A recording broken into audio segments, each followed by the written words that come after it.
India اور پاکستان کی جو لڑائی ہے یا مسائل ہیں، معاملات ہیں، اختلافات ہیں، تنازعات ہیں، اس میں اسرائیل کی نہ سرحد لگتی ہے، نہ کوئی انڈیا کے ساتھ اس کی مذہبی اور ثقافتی کوئی شراکت داری ہے، نہ کوئی وہ اس علاقے کو پلیئر ہے وہ آگے کھڑا ہوتا ہے۔ اس کا مطلب ہے کہ ایک ایسا فتنہ ہے جس کو بد امنی سے، جنگ سے لگاؤ ہے، خواہ کہیں بھی ہو رہی ہو، اور مسلمانوں کے خلاف اور پاکستان کے خلاف خدا واسطے کی دشمنی ہے۔ تو اس صورت میں ظاہر ہے ہمارے فیلڈ مارشل صاحب نے یقیناً امریکہ کو دو باتیں تو کہی ہوں گی۔ ایک تو یہ ہے کہ پاکستان امن کے ساتھ ہے، امن کا خواہاں ہے، جنگ کا خواہاں نہیں ہے، اور کسی جنگ میں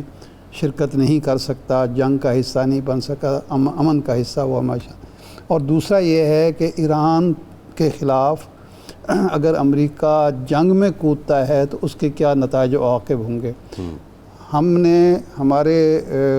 فوجی لیڈر نے یقیناً وہ بات کی ہوگی جو اس وقت روس کر رہا ہے، جو چین کر رہا ہے۔ ابھی تھوڑی دیر پہلے بیان آیا ہے برطانیہ کے وزیر اعظم کا،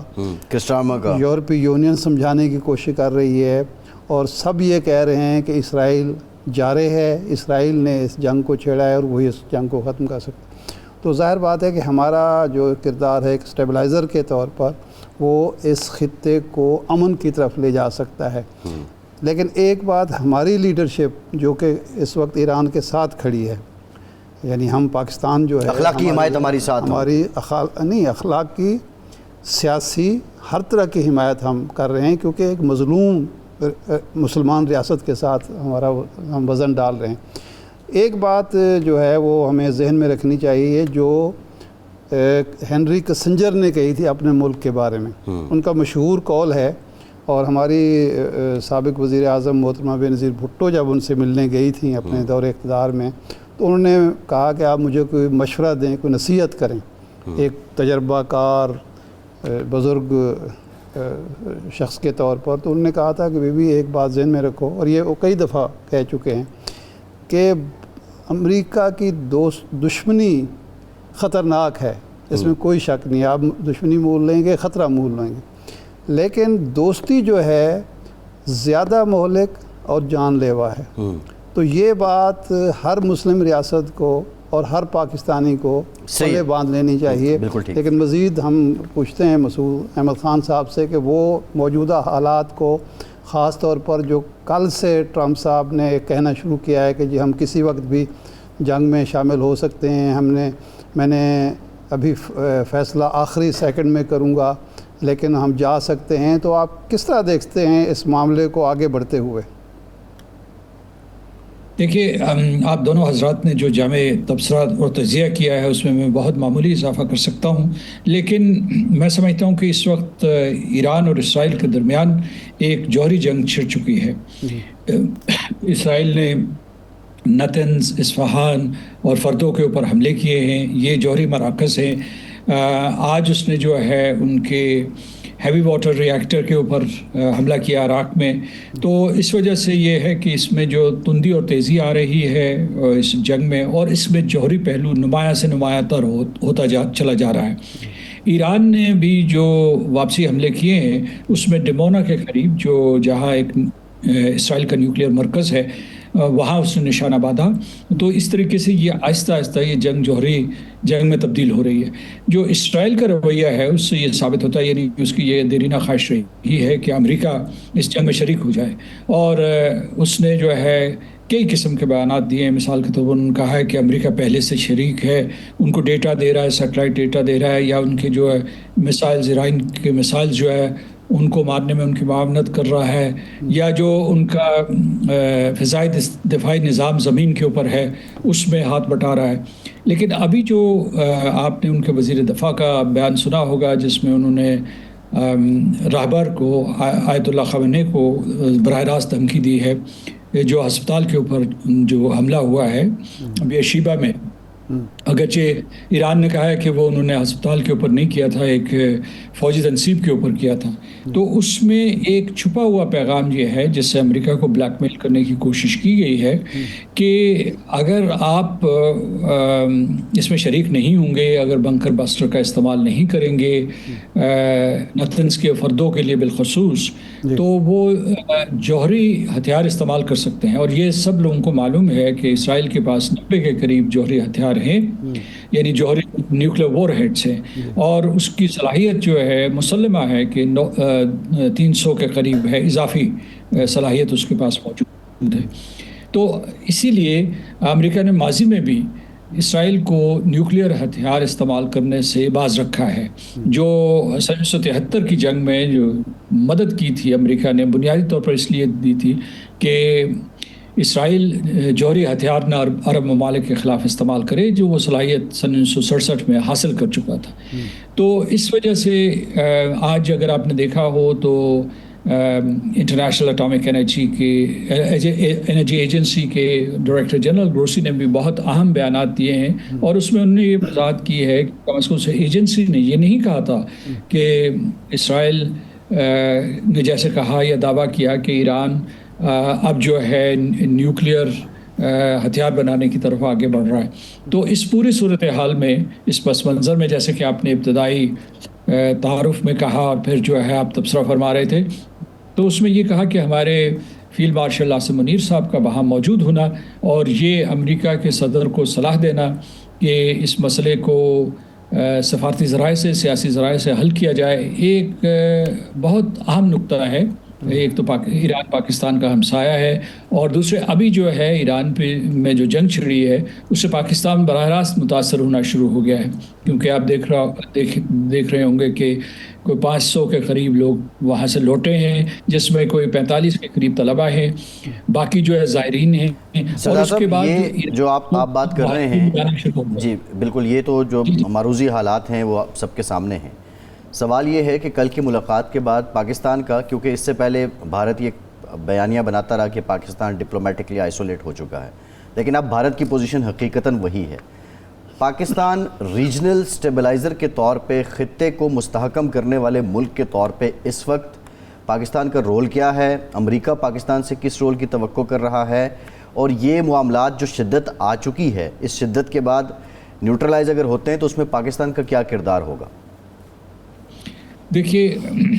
اصل حقیقت یہ ہے کہ ہندوستان جنوبی ایشیا میں عدم استحکام کا ذمہ دار ہے۔ اس کی میں 2 مثالیں دیتا ہوں کہ اس کے ارد گرد کی جو اپنے ملک کے اندر ریاستیں ہیں اس کے اوپر وہ حملہ آور رہتا ہے، اور وہ مشرقی ہندوستان کی ہوں یا اس کے وہ مغربی سرحد ہو، تو وہ ہمیشہ حملہ آور رہتا ہے۔ اور یعنی ہماچل پردیش سے لے کے اروناچل پردیش سے آسام اور جو سارے کے سارے علاقے ہیں جو اس کی پریفری میں اس کی ریاستیں ہیں، وہ ساری کی ساری ہندوستان کی ظلم و استبداد کی زد میں رہتی۔ دوسرا جو ہے اس کے جتنے ہمسایہ ممالک ہیں اس سے تعلقات بگاڑے ہوئے ہیں، ایک ملک نہیں جو ہندوستان کا دوست ہو۔ تو میں اس کا تقابل کرتا ہوں پاکستان سے، اور پاکستان نے ہمیشہ کوشش کی ہے کہ اس علاقے میں امن و سلامتی ہو، استحکام ہو۔ تو ہمارا تاریخی رول یہ رہا ہے۔ ٹھیک ہے، ہم امریکہ کے ساتھ جنگوں میں شریک ہوئے جس میں امریکہ کا مفاد تھا، ہمارا مفاد بھی تھا، اور اس طریقے سے ہم نے سوویت یونین کے خلاف جو جنگ لڑی تھی وہ، پھر دہشت گردی کے خلاف جنگ لڑی۔ لیکن جو ہمارا بنیادی مقصد ہے اور جو ہمارا ڈاکٹرن ہے، وہ آپ نے درست لفظ کا انتخاب کیا، which was اسٹیبلائزر یا استحکام پیدا کرنے والا ملک۔ تو اس کو ایک نئی منزل ملی ہے، ایک اونچی سطح پہ اس کی پذیرائی ہوئی ہے، اور پاکستان کے نقطہ نظر کو سمجھا گیا ہے۔ کیونکہ میں یہ آپ کو بتا دوں کہ روایت یہ ہے کہ امریکہ کا صدر، کوئی بھی صدر ٹرمپ نہیں، کوئی بھی کبھی دوسرے ملک کے فوجی سربراہ سے نہیں ملتا، لیکن وہ فیلڈ مارشل عاصم منیر سے ملے ہیں۔ تو اس میں یہ ایک بے مثال پیش رفت ہے، اور پاکستان کے لیے بہت اہم ہے اس کا، جو ہے جیسا کہ آپ سیاق و سباق بتا رہے تھے آج کے حالات کا، اس ملاقات کے حالات کا، تو اس میں یہ ہے کہ جنوبی ایشیا اور پھر جو ہے مغربی ایشیا جو ہے، اس میں جو 2 جگہوں میں اس کے درمیان میں پاکستان ہے، اور پاکستان ایک مستحکم قوت کے طور پر ابھر سکتا ہے، اور استحکام کے لیے کوششوں کو ایک مہمیز، ایک ایکسیلریشن جو ہے اس کے اسباب پیدا کر سکتا ہے۔ اس میں ایک اور چیز آپ کو بتاؤں کہ ایک تو یہ اس کی جو ہے جیو اسٹریٹجک اہمیت ہے اس ملاقات کی، لیکن اس کے دو اور پہلو بہت اہم ہیں۔ ایک یہ ہے کہ ہندوستان ہمارے اوپر غلط الزامات لگاتا ہے دہشت گردی کے حوالے سے۔ یہ اس نے بیانیہ جو ہے 9/11 سے پہلے گھڑا تھا، 9/11 کے بعد اس نے اسے بہت زیادہ وسعت دی، اور لیکن اس کا یہ بیانیہ پٹ چکا ہے، اور ابھی جو بیانیہ ہے اصل اور حقیقی بیانیہ ہے وہ یہ ہے کہ پاکستان کے طول و عرض پر ہندوستان حملہ آور ہے اپنی پراکسیز کے ذریعے، اور مختلف تنظیموں کے لیے، ان کے نام کسی سے چھپے ہوئے نہیں، تحریک طالبان پاکستان ہو، آئیسس کے کچھ عناصر ہوں، یا اس کے علاوہ BLA یا BLF جو بھی ہیں، تو ان کے ذریعے وہ ایران سے اور افغانستان سے پاکستان کے اوپر حملہ آور ہوتا رہا ہے۔ اور یہ لوگ جو ہے بلیک مارکیٹ سے انہوں نے وہ اسلحہ اٹھایا ہوا تھا جو امریکہ یہاں پیچھے چھوڑ کے گیا تھا 2021، اور اس کی مجموعی مالیت امریکہ کے اپنے ذرائع کے مطابق وہ تقریباً $7.5 بلین کی تھی۔ تو اب امریکہ سے ہمارا یہ ایک مکالمہ بنتا ہے کہ کسی طریقے سے ہندوستان کی پشت پناہی سے جو دہشت گردی ہو رہی ہے، جس کو پاکستان کو نشانہ بنایا جا رہا ہے، جس میں 2021 سے اب تک ہم نے ہزاروں جانیں کھو دی ہیں، سویلینس بھی اور ملٹری پرسنل بھی، سیکیورٹی پرسنل بھی۔ صحیح ہے۔ تو میں یہ کہتا ہوں وہ اس کا کلا کما کرنے میں ہمارا ہاتھ بٹا ہے۔ آخری نقطہ جو میں اس سلسلے میں آپ کو بتانا چاہتا ہوں کہ میں خود گزشتہ برس تک امریکہ میں سفیر رہا ہوں پاکستان کا، اور ہماری مسلسل کوشش تھی بائیڈن ایڈمنسٹریشن کے ساتھ کسی طریقے سے تجارتی اور معاشی تعلقات مضبوط ہوں، نیو ٹیکنالوجیز میں ہم ایک دوسرے کے شراکت دار بنیں، اور اس کے بعد جو توانائی کی، خاص طور سے متبادل توانائی کے شعبوں میں کوئی پیش رفت ہو، اور امریکہ کی سرمایہ کاری کو ہم نے دعوت دی۔ پھر جو ہے ہم نے ان کو معدنیات، خاص طور سے جو کرٹیکل معدنیات ہیں جس میں کاپر، لیتھیم اور ریئر ارتھ ایلیمنٹس اور گولڈ بھی شامل ہے، جس میں پاکستان کے پاس بہت بڑے ذخائر ہیں، اس میں ہم نے دنیا بھر کو دعوت دی، لیکن بالخصوص امریکہ کے سرمایہ کاروں کو بھی دعوت دی۔ اور آخری جو اس میں میرا نقطہ ہے، اسی نقطے کے اندر جو نقطہ ہے کہ ہم بڑی مسلسل کوشش کر رہے تھے کہ نہ صرف ہمارے سیاسی اور تجارتی تعلقات بحال ہوں، بلکہ ہمارے فوجی سطح پہ جو مذاکرات ہوتے ہیں وہ بھی اعلیٰ سطحی مذاکرات ہوں۔ مطلب کیا ہمارا یہ تھا، پہلے جو ہے مڈ لیول ڈیفنس ڈائلاگ ہوتا تھا، تو ہم نے یہ کہا تھا کہ اس کو اعلیٰ تر سطح پہ لے جائیں، یعنی سینٹر کے کمانڈر سے تو ہماری ملاقاتیں ہوتی تھیں، لیکن اس سے بلند تر سطح تھی جی درست بات۔ یہ سردار صاحب یہ بتائیے گا، ابھی intelligence to intelligence, military to military, تو الحمدللہ اس ملاقات کے بعد اس کے آثار بہت روشن ہو گئے ہیں، اور پاکستان امریکہ تعلقات کے ایک نئے دور کا آغاز ہو رہا ہے۔ صحیح ہے۔ اچھا یہ فرمائیں کہ اس ملاقات میں ہماری طرف سے آرمی چیف فیلڈ مارشل صاحب تھے، اور ہمارے ایڈوائزر جو ہیں نیشنل سیکیورٹی کے وہ تھے۔ دوسری طرف سے جو دو لوگ شریک ہوئے صدر کے ساتھ، ایک مارکو روبیو تھے ڈیفنس منسٹر کی، ابھی تک کوئی اطلاع نہیں ہے کہ وہ تھے، لیکن یہی ہے کہ نہیں تھے، اور دوسرے تھے وہ جو مشرق وسطیٰ کے بارے میں ان کے مشیر ہیں صدر کے، ویٹکوف، تو جی ہاں، تو defence minister, secretary of state, جو سیکرٹری آف ڈیفنس کا نہ ہونا کیا معنی رکھتا ہے؟ دیکھیے میں نے ان کا پورا شیڈیول نہیں دیکھا، اور اس کی پتہ نہیں تشہیر ہوئی ہے یا نہیں، لیکن جب میں وہاں 2023 میں جب جنرل عاصم منیر آئے تھے تو ان کی سیکرٹری ڈیفنس سے ملاقات ہوئی تھی، اور وہاں ایک پروٹوکول ہوتا ہے کہ جب بھی ہمارے فوجی سربراہ جاتے ہیں تو ان کی سیکرٹری دفاع سے ملاقات، الگ ملاقات ہوتی ہے، پینٹاگون میں جا کے ملاقات ہوتی ہے، اور دوسرے جو ہے ان کے جو CIA کے چیف ہیں ان سے بھی ملاقات ہوتی ہے۔ مجھے یقین ہے کہ اس مرتبہ بھی ملاقات ہوئی ہوگی، اور وہ صدر ٹرمپ کے ساتھ ملاقات سے پہلے ہوئی ہوں گی۔ ابھی کچھ ملاقاتیں ہونی بھی ہیں ان کی سردار صاحب، جو وہاں سے اس میں یا ہو گئی ہو رہی ہوں گی، کیونکہ وہ سٹرکچرڈ میٹنگز ہوتی ہیں، اس میں سٹرکچرڈ ڈائلاگ ہوتا ہے، اور پہلے سے ایجنڈے کی کچھ دونوں کو علم ہوتا ہے کہ کس ایجنڈے پہ، لیکن آپ جو ہے یوں بھی سمجھیے، اس کو ایک آپ رخ دے سکتے ہیں کہ فیلڈ مارشل عاصم منیر صاحب کی امریکہ کے کمانڈر ان چیف سے ملاقات ہوئی۔ جی ایگزیکٹلی۔ اچھا سردار صاحب، آپ نے بھارت کا ذکر کیا. بنیادی جو مارکہ حق پاکستان نے لڑا 10 مئی کو پاکستان کو ایک فتح نصیب ہوئی، اس کے بعد یہی راہ ہموار ہوئی کہ کشمیر پھر سے ایک انٹرنیشنل ڈسپیوٹ ہے.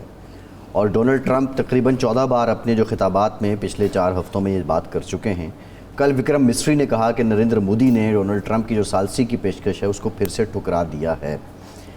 اب کیا کوئی نئی سفارتی چال بھارت کی سامنے آئے گی؟ اور یہ جو کشمیر والا معاملہ پھر سے ایک لائم لائٹ میں تھا، انٹرنیشنل لائم لائٹ میں تھا،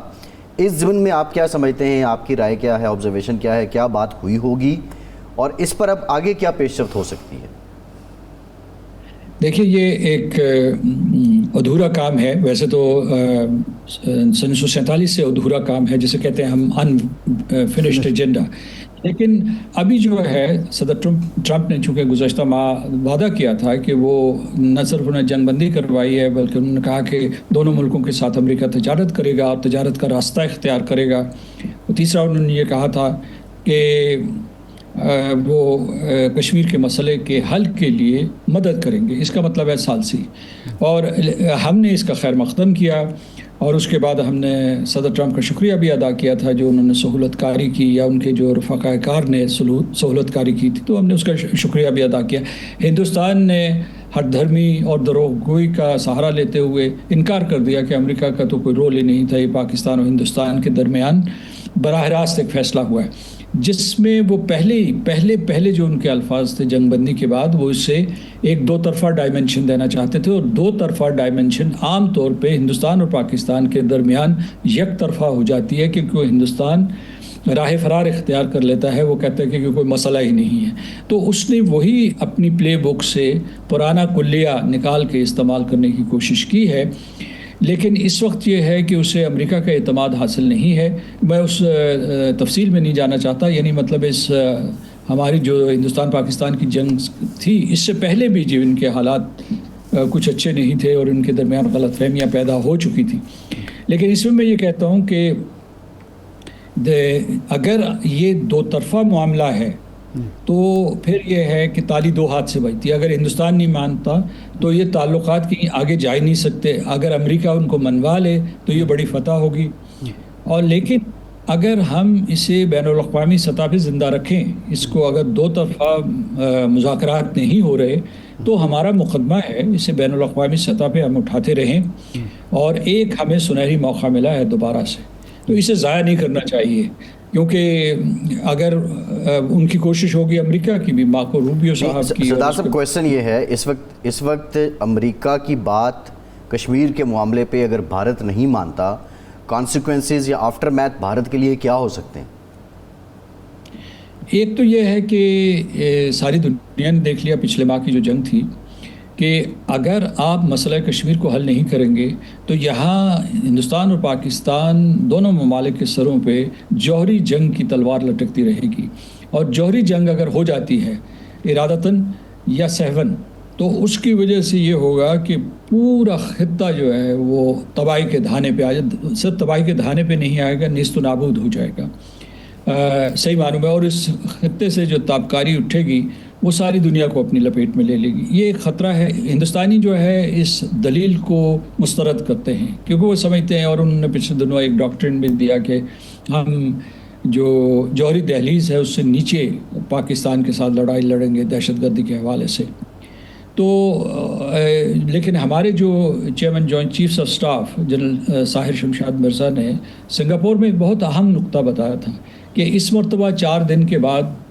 کی کوششوں کے بعد امریکہ جنگ رکوا بیٹھا. لیکن جو اگلی جنگ ہوگی اس میں جو لائن آف کنٹرول ہے یا ورکنگ باؤنڈری ہے یا اس کے علاوہ جو انٹرنیشنل بارڈر، یہ بے معنی ہو جائیں گی، ارریلیونٹ ہو جائیں گی. اس کی وجہ یہ ہے کہ یہ پتہ نہیں کہ پہلے ہی گھنٹوں میں کہیں کا مطلب فرض کیجیے کہ ہندوستان نے ایک مرتبہ پھر جو ہے اتنا بھرپور حملہ پاکستان کے اوپر کرتا ہے بغیر کسی جواز کے، بغیر کسی اشتعال کے، تو ہمیں نہیں پتہ کہ ہم اپنے دفاع کے لیے کیا کریں گے. اور پھر جو ہے اس لیے یہ سبق ہم نے آپ کے سوال کا میں جواب دے رہا ہوں کہ مسئلہ کشمیر حل کرنا بہت ضروری ہے. اور اس کے ساتھ ساتھ ہمارا جو ہے جڑا ہوا معاملہ ہے سنتاس معاہدے کا. انہوں نے یک طرفہ طور پر معطل کیا ہے، قانونی طور پر کیا ہے، اسے بحال کرنے کے لیے ہماری جنگ ابھی جاری ہے۔ میں سفارتی سطح پہ وہ سرعت یا وہ رفتار نہیں دیکھ رہا، کیونکہ ہم نے جنگ کے بعد جشن منائے کہ ہم فتح یاب ہو گئے، لیکن اور وہ بات درست بھی ہے، لیکن اب ہماری توجہ فوری طور پر مبذول ہونی چاہیے کہ جو اس نے ہمارے پانی روک دیے ہیں یا ان کو ڈائیورٹ کرنے کی کوشش کر رہا ہے نہروں کے ذریعے، جو راجستھان، پنجاب، ہریانہ ان علاقوں میں۔ تو اس لیے اس کو ہمیں جو ہے اس میں بہت چوکنا رہنے کی ضرورت ہے تاکہ پاکستان کے 24 کروڑ عوام کے عظیم تر مفادات کا ہم دفاع کر سکیں۔ اچھا، آخری سوال سجاد صاحب، یہ فرمائیں کہ اب کل مذاکرات شروع ہو رہے ہیں جس میں ایران بھی شریک ہے، اس میں UK بھی ہے، فرانس بھی ہے اور یورپی یونین بھی ہے، تو آپ سمجھتے ہیں کہ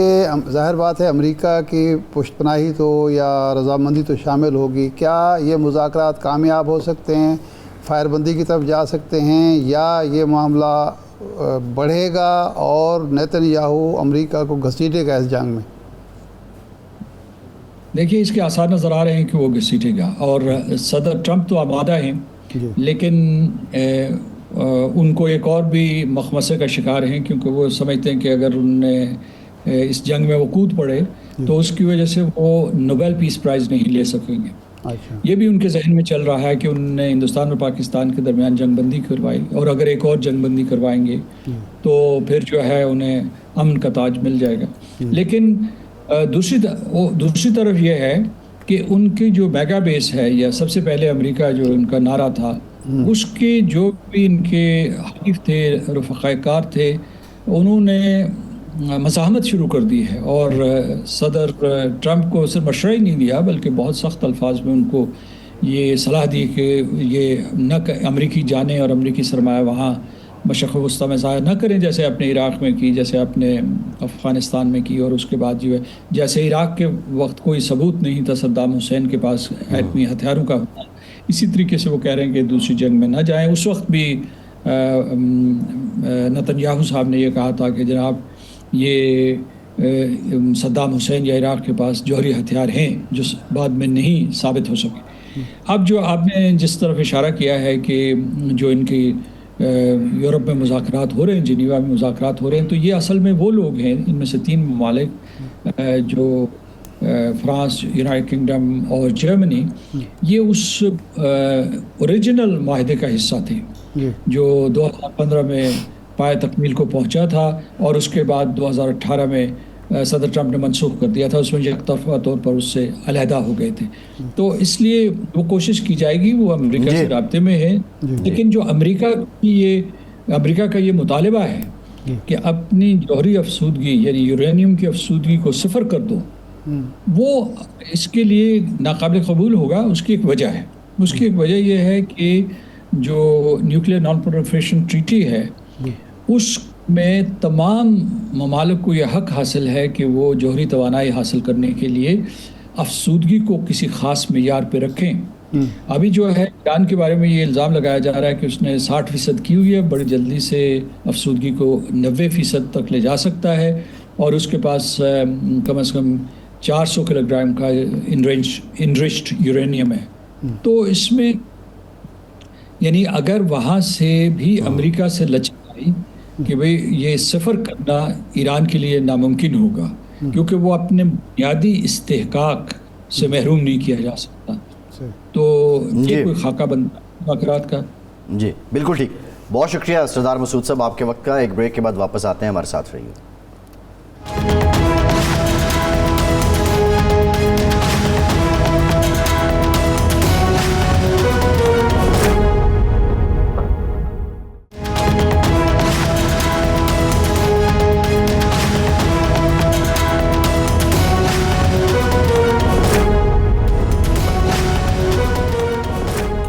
بریک کے بعد ایک بار پھر سے آپ کو خوش آمدید کہیں گے۔ ارشاد صاحب، جو اسرائیلی وزیر دفاع ہیں جو بات وہ کر رہے ہیں، ان کا یہ کہنا ہے کہ اسپتال کو نشانہ بنایا گیا ہے، جو ایران ہے اس کا کلیم اور ہے، اس نے کہا کہ اسپتال کے ساتھ جو فوجی تنصیبات تھے ان کو نشانہ بنایا گیا ہے۔ یہ بھی اسرائیل جو ہے وہ الزام عائد کر رہا ہے کہ کلسٹر بم جو ہیں ان کا استعمال کیا گیا ہے، اس سے متعلق وہ تحقیقات کر رہے ہیں. لیکن اب وہ جو بلیک میل امریکہ کو کر رہا ہے کہ وہ جوہری ہتھیار استعمال کریں گے، یہ کیا بلیک میلنگ ہی ہے؟ ویسی ہی جس طرح امریکہ کی اخباروں میں ہم یہ خبر دیکھ رہے ہیں کہ حتمی فیصلہ امریکہ نے کر لیا، وہ اسرائیل کا ساتھ دے گا، لیکن حتمی حکم جو ہے وہ ڈونلڈ ٹرمپ دیں گے. تو اس پہ ارشاد صاحب آپ کمنٹ کر دیں. ہمیں منصور جعفر صاحب بھی جوائن کر رہے ہیں، سینئر تجزیہ کار ہیں. بہت شکریہ منصور صاحب آپ کا، آپ سے گفتگو کریں گے ارشاد صاحب. آپ دیکھیں، پہلی تو بات یہ ہے کہ اسرائیل کی ایسی کوئی بھی بات جو کسی قانون اخلاقیات کے حوالے سے ہو، وہ سننا ہی میں سمجھتا ہوں کہ بدذوقی ہے اور جہالت ہے. کیونکہ جس ملک نے غزہ میں کوئی ہسپتال نہیں چھوڑا، کوئی مہاجر کیمپ نہیں چھوڑا، جہاں غذا تقسیم ہو رہی ہے وہاں اس نے حملہ کر کے بیچارے کھڑے ہوئے غذا لینے کے، پانی لینے کے لیے یا کھانا لینے کے لیے، ان کو مار دیا ہے. وہ ہسپتال کی بات کرتا ہے. شرم آنی چاہیے. اور جو ممالک اور جو اقوام، یعنی انسانیت سے عاری اقوام اور ممالک اس کی حمایت کر رہے ہیں، انہیں بھی شرم محسوس ہونی چاہیے کہ آپ کو ہسپتال اب یاد آ رہا ہے اور سول آبادی جو ہے آپ کو اب یاد آ رہی ہے. یہ سارے کام تو اسرائیل پچھلے 2 سال سے 2.5 سال سے کر چکا ہے. تو اصل میں مسئلہ یہ ہے کہ اسرائیل کو یہ توقع ہی نہیں تھی کہ ایران کی فوجی قیادت کو، سائنٹسٹوں کو پہلے ہی حملے میں شہید کرنے کے بعد ایران جواب دے گا اور اتنا تگڑا جواب دے گا. اس کا جو جدید ترین آئرن ڈوم سسٹم ہے اس کو غیر مؤثر کر دے گا. اس کے شہری اب ایک خوف کی زندگی بسر کر رہے ہیں. ظاہر بات ہے جہاں 24 گھنٹوں میں سے 18 گھنٹے 20 گھنٹے ان کو وہ شیلٹرز میں گزارنے پڑتے ہیں، تو وہ عادی تو نہیں ہے اس چیز کے. تو میرا خیال ہے کہ یہ ساری چیزیں جو ہیں اپنی شکست سے توجہ ہٹانے کی باتیں ہیں. لیکن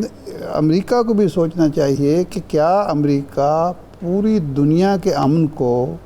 مشرق وسطیٰ کے امن کو ایک ایسی حکومت کے لیے خطرے میں ڈال سکتا ہے جو ناجائز ہے جی، اور جس نے پورے علاقے کو عدم استحکام سے دوچار کر دیا ہے. بالکل. تو میرا خیال ہے یہ تو ایسی باتیں ہیں، فضول باتیں ہیں، جس کا تذکرہ ہی میں سمجھتا ہوں وقت کے ضیاع کے مترادف ہے اور کچھ نہیں. منصور صاحب، 2 ڈیولپمنٹس ہیں. ایک تو جو یو کے پرائم منسٹر کرس سٹارمر، انہوں نے کہا کہ امریکہ حملے میں اگر کودا تو مشرق وسطیٰ کے حالات اور خراب ہو جائیں گے. اینڈ دی سیکنڈ، جو امریکی میڈیا ہے، امریکی اخبارات یہ کہہ رہے ہیں کہ امریکہ نے فیصلہ کر لیا ہے کہ وہ اسرائیل کا اس جنگ میں ساتھ دے گا، لیکن حتمی حکم ڈونلڈ ٹرمپ جاری کریں گے. کیا یہ امریکی میڈیا ایک پریشر ٹیکٹک کے تحت کام کر رہا ہے، دباؤ بڑھا رہا ہے، اور کل والے جو جنیوا میں ہونے والے مذاکرات ہیں اس پہ اثر انداز ہو رہا؟ بہت شکریہ جی. میں سمجھتا ہوں یہ دونوں ممالک اس پورے قضیے میں ان کا تو جو اخلاقی اعتبار یا ان کا قانونی اعتبار کرنا ہی، جیسے ارشاد صاحب نے فرمایا کہ وہ حماقت ہے، اس پہ اعتبار کرنا ہے، اس کی بات کرنا ہی وقت کے ضیاع کے مترادف ہے. کہ جس نے اس علاقے کی بندر بانٹ اور اس علاقے کو تعداد میں دے کے اور پھر جس انداز سے اقوام متحدہ کے پلیٹ فارم کو استعمال کر کے فلسطین کے قلب کے اندر جو ہے ناسور جو ہے وہ پیدا کیا، اور اس کو پھر over the period of time جس طریقے سے نرش کیا انہوں نے، اب کس منہ سے وہ یہاں پہ ڈونلڈ ٹرمپ کو یہ مشورے دیے جا رہے ہیں کہ وہ تحمل سے کام لیں. آیا ڈونلڈ ٹرمپ کے جو ملٹری آؤٹ پوسٹ اسرائیل ہے، اس نے پچھلے 20 ماہ میں تحمل نامی کسی لفظ کا پاس رکھا ہے، اس پر عمل کیا ہے. یہی دیگر اقوام بہت لپ سروس کرتے رہے ہیں مسئلہ فلسطین کے حوالے سے، اور ریسنٹلی تو انہوں نے اپنے عوام کا جو ایک غم و غصہ تھا، جو ان کے انٹیلیجنشیا میں، جو ان کی جامعات کے اندر، جو ان کے نوجوانوں کے اندر پایا جاتا تھا، اس کو کمفرٹ کرنے کے لیے ایک ڈرامہ رچایا کہ جس کے نتیجے میں انہوں نے یہ بتانے کی کوشش کی کہ انہیں بڑا کوئی فلسطینیوں سے ہمدردی ہے، بہت انہیں تکلیف ہے، اور اس حوالے سے یہ اس مسئلے کے حل کے لیے دلچسپی. تو جن لوگوں نے یہ مسئلہ پیدا کیا ہے اور اس کے بعد اس کا ہر لحاظ سے دامے درہمے سخنے قدمے جو ہے وہ اسرائیل کے ہاتھ مضبوط کیے ہیں، امریکہ کے ہاتھ مضبوط کیے ہیں. آج میں سمجھتا ہوں ان کی طرف سے اس نوعیت کے مطالبات یا اس نوعیت کی باتیں وہ بےمانی ہیں. اسی طریقے سے جہاں تک امریکی میڈیا کا اور اس میں چھپنے والی خبروں کا تعلق ہے تو میں سمجھتا ہوں اس وقت تو جس انداز سے ڈونلڈ ٹرمپ صاحب جو ہے پورے امریکہ کو یا پورے کم از کم اپنے عوام کو بلی کر رہے ہیں, یعنی ڈونلڈ ٹرمپ صاحب نے کون سا ایسا ضابطہ قاعدہ کہ جس کے بارے میں دنیا کو بتایا جاتا تھا کہ امریکہ بڑا جمہوری اور دستوری ملک ہے اور وہاں پہ انسانی حقوق کا بڑا احترام اور پاس ہے, تو وہ جس نوعیت کے اقدامات ایک عرصے سے اٹھا رہے ہیں جب سے وہ دوسری مرتبہ مسند اقتدار پر بیٹھے ہیں, اس میں کون سی ایسی چیز ہے کہ جس کے نتیجے میں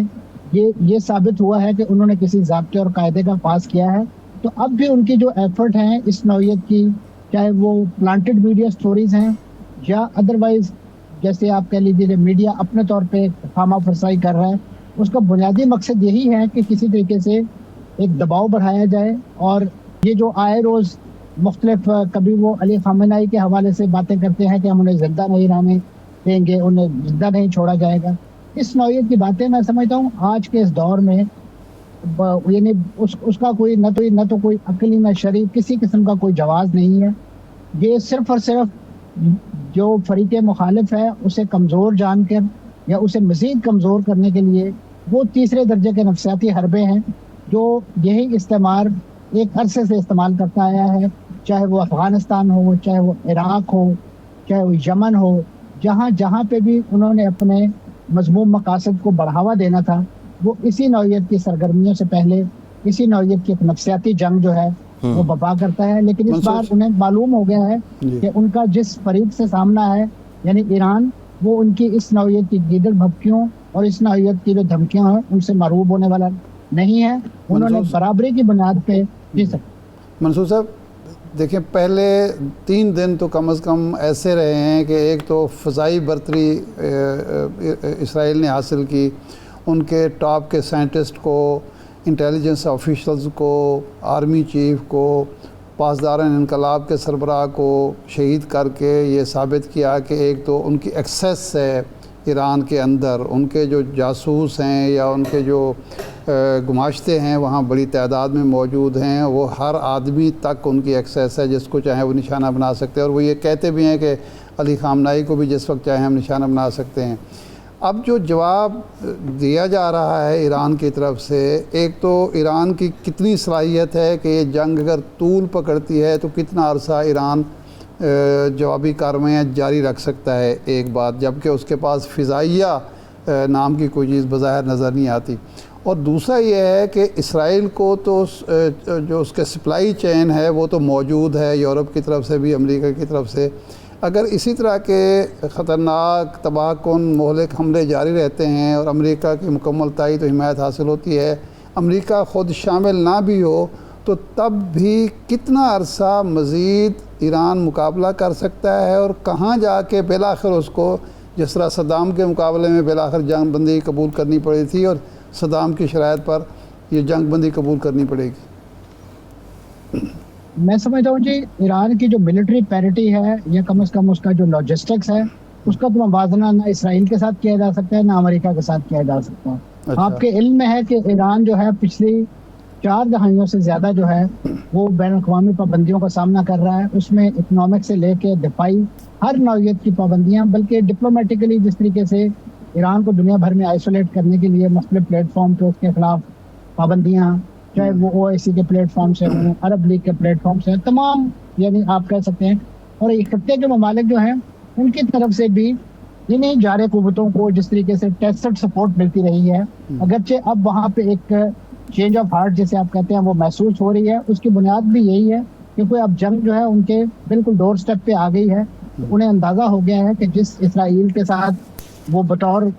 کزن جو ہے معاہدہ ابراہیمی دستخط کرنے کے لیے بڑے بےتاب اور تیار نظر آتے ہیں, اگر انہوں نے یہ معاہدے دستخط کر بھی لیے تب بھی جو ہے ان پر اس نوعیت کی جارحیت یا اس نوعیت کا رویہ جو ہے وہ روا نہ رکھنے. صحیح ہے منصور صاحب, اس پہ منصور صاحب قطع کلامی کی شکریہ آپ کا. ارشاد صاحب آپ کا شکریہ. آج کے پروگرام سے اتنا ہی.